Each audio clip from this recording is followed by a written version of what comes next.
नमस्कार दोस्तों, मैं Madhusudan Gaur, senior lecturer, government polytechnic college Bikaner. साथियों, आज हम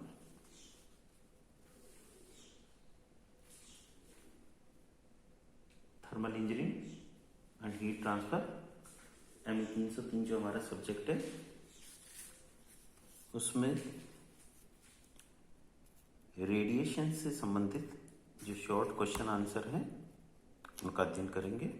कौन कौन से शॉर्ट क्वेश्चन आंसर बनते हैं और ये क्वेश्चन आंसर हमें ऑब्जेक्टिव क्वेश्चन आंसर है उसमें भी मदद करेंगे। यहाँ पर कंडक्शन है, उसका फोरियर लॉ ये रिवीजन के लिए लिखती है -ka/dt/dx।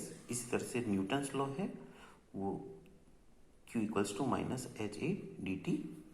ये हमने कंडक्शन और कन्वेक्शन ये हम देख चुके हैं।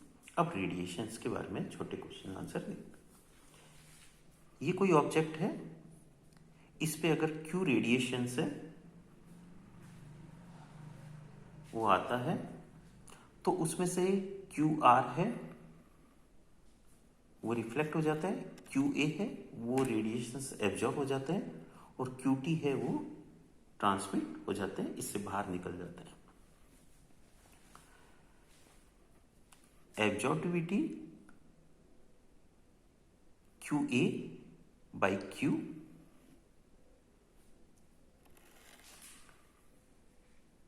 जो इस पे रेडिएशंस गिरते हैं उसका कौन सा भाग है वो ये एब्जॉर्ब करता है, ये इसकी एब्जॉर्बिविटी होती है जिसको हम अल्फा से डिनोट करते हैं। इसी तरह से रिफ्लेक्टिविटी जो टोटल रेडिएशंस गिरते हैं उसके से कौन सा भाग है वो इससे रिफ्लेक्ट होता है, QR/Q ये रो, ये इसकी रिफ्लेक्टिविटी होती है। इसी तरह से ट्रांसमिसिविटी जो गिरने वाली रेडिएशन से उसमें से कितना भाग है वो इसमें से बाहर निकल जाता है, इसमें से ट्रांसमिट हो जाता है। तो QT/Q टो है, ये इसकी ट्रांसमिसिविटी है। ब्लैक बॉडी किसे कहते हैं हम? जिसकी एब्जॉर्बिविटी 1 हो और इसकी रिफ्लेक्टिविटी और ट्रांसमिसिविटी 0 हो। इसी तरह से व्हाइट बॉडी है वो किसे कहेंगे? व्हाइट बॉडी है वो जिसकी रिफ्लेक्टिविटी है वो 1 होती है। तो जो भी रेडिएशंस गिरते हैं, जिस तरह से ब्लैक बॉडी है वो पूरे रेडिएशंस को एब्जॉर्ब कर लेती है, जो Q आते हैं कि Q को ही एब्जॉर्ब कर लेती है। इसी तरह से जो व्हाइट बॉडी है जो भी रेडिएशन गिरते हैं उनको रिफ्लेक्ट कर देती है, न तो कोई किसी रेडिएशन को एब्जॉर्ब करती है न ही किसी को ट्रांसमिट होने देती है। तो यहाँ पे रिफ्लेक्टिविटी इसकी 1 होती है और एब्जॉर्बिविटी और ट्रांसमिसिविटी 0 होती है। ट्रांसपेरेंट बॉडी है वो जो भी रेडिएशंस गिरता है इस पे, जैसे Q गिरा उसके पूरे रेडिएशंस को ये ट्रांसमिट होने देती है, न तो किसी रेडिएशंस को रिफ्लेक्ट करती और न किसी रेडिएशंस को एब्जॉर्ब करती। तो इसकी एब्जॉर्बिविटी और रिफ्लेक्टिविटी ये तो 0 होती है और ट्रांसमिसिविटी है वो 1 होती है। ओपेक बॉडी किसी भी रेडिएशंस को ट्रांसमिट अपने से नहीं होने देती। कुछ रेडिएशंस है उसको वो रिफ्लेक्ट कर देती है, कुछ रेडिएशंस को वो एब्जॉर्ब कर लेती है। तो इसका अल्फा प्लस रो = 1 होता है, तो इसका 0 होता है। अब हम कुछ नियम हैं जो कि रेडिएशन से जुड़े हुए हैं। प्लांक्स लॉ है वो ब्लैक बॉडी से मोनोक्रोमेटिक एमिसिव पावर है per unit area per unit time कितना होता है, इसके लिए ये फॉर्मूला दिया हुआ है। मोनोक्रोमेटिक एमिशन का मतलब है कि रेडिएशंस में से केवल पर्टिकुलर वेवलेंथ, यहाँ ये जो लैम्डा दी हुई है, इससे जुड़ी हुई जो एनर्जी है या रेडिएशंस है वो कितने होंगे, तो ईबी मतलब ब्लैक बॉडी की लैम्डा, तो मोनोक्रोमेटिक पर्टिकुलर इसी लैम्डा से, इसी वेवलेंथ से जुड़ी हुई जो एमिसिव पावर है वो C1 lambda raise to -5 divided by e raise to C2 by lambda T -1। यहाँ C1 C2 कांस्टेंट है, लैम्डा है वो वेवलेंथ है, और T है जो कांस्टेंट टेम्परेचर है। तो ये प्लॉन्क का नियम है जो कि ब्लैक बॉडी के मोनोक्रोमेटिक एमिसिव पावर के लिए दिया गया है।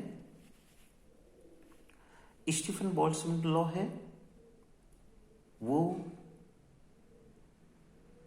सभी वेवलेंथ से मिलके जो उसकी टोटल एमिसिव पावर है ब्लैक बॉडी की per unit time per unit area, जहां प्लांक्स लॉ है वो केवल पर्टिकुलर वेवलेंथ से है, और स्टीफन बोल्ट्जमैन लॉ है ये सभी वेवलेंथ से मिलके उस पर्टिकुलर टेम्परेचर पे जो टोटल एमिसिव पावर है वो हो जाती है स्टीफन बोल्ट्जमैन लॉ वो constant into T raise to 4।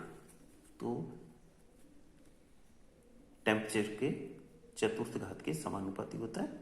तो ये इसकी total emissive power per unit time per unit area, ये इसके बराबर होता है। वीन्स लॉ हम देखते हैं जब मोनोक्रोमेटिक रेडिएशंस यहां से, और यहां पे तो मोनोक्रोमेटिक एमिसिव पावर और इधर हम लैम्डा लेते हैं, तो हम देखते हैं कि जैसे जैसे ये टेम्परेचर है या कम टेम्परेचर, ये ज़्यादा टेम्परेचर, ये T1 T2 T3, जैसे जैसे हम टेम्परेचर बढ़ाते जाते हैं टोटल ग्राफ है इसके अंदर जो एरिया आएगा वो टोटल एमिसिव पावर का होगा। और हमें जो लैम्डा है हम ये देखते हैं कि जो जो ये टेम्परेचर बढ़ता जाता है तो जिस लैम्डा पे मैक्सिमम एमिसिव पावर है उस लैम्डा की वैल्यू आप देखेंगे धीरे धीरे ये पीक है वो कम वेवलेंथ की तरफ आना शुरू हो गई है। यहाँ पे कम टेम्परेचर है तो इस लैम्डा के लिए सबसे ज़्यादा एमिसिव पावर है, ज़्यादा टेम्परेचर हो गया तो इस लैम्डा के लिए यहाँ पे ये एमिसिव पावर है, और जब टेम्परेचर और बढ़ा देते हैं तो इस लैम्डा के लिए एमिसिव पावर है वो सबसे ज़्यादा है।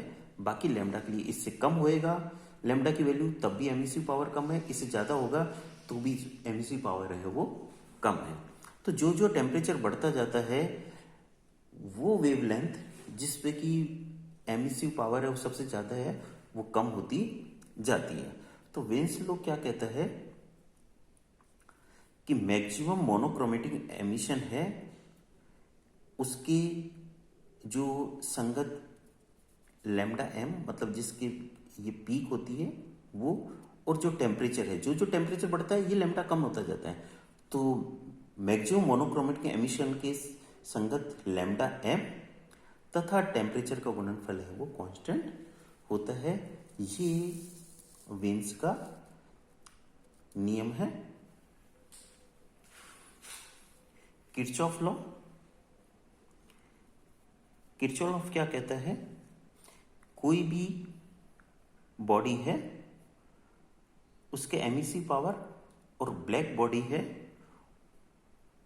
उसकी एमिसिव पावर सेम टेम्परेचर पे होती है, तो इनका गुणनफल है वो एमिसिविटी, इसका जो डिवीजन है रेशियो है वो एमिसिविटी कहलाता है। थर्मल इक्विलिब्रियम पर किसी भी बॉडी की एमिसिविटी और एब्जॉर्बिविटी है वो बराबर होती है, एमिसिविटी और एब्जॉर्बिविटी। तो ये किरचॉफ का नियम है। और यहाँ एमिसिविटी किसको कहते हैं, एब्जॉर्बिविटी तो हमने ये आगे यहाँ पे देख ली थी। एमिसिविटी किसको कहते हैं, एमिसिविटी कहते हैं किसी भी बॉडी की एमिसिव पावर और ब्लैक बॉडी की एमिसिव पावर उसी टेम्परेचर, इन दोनों का अनुपात होता है वो एमिसिविटी कहलाता है। तो साथियों, ये कुछ शॉर्ट क्वेश्चन आंसर थे जो कि मैं समझता हूँ इसमें से काफ़ी ऑब्जेक्टिव क्वेश्चंस बन जाते हैं, तो आपको ऑब्जेक्टिव क्वेश्चंस करने में मदद करेंगे। धन्यवाद।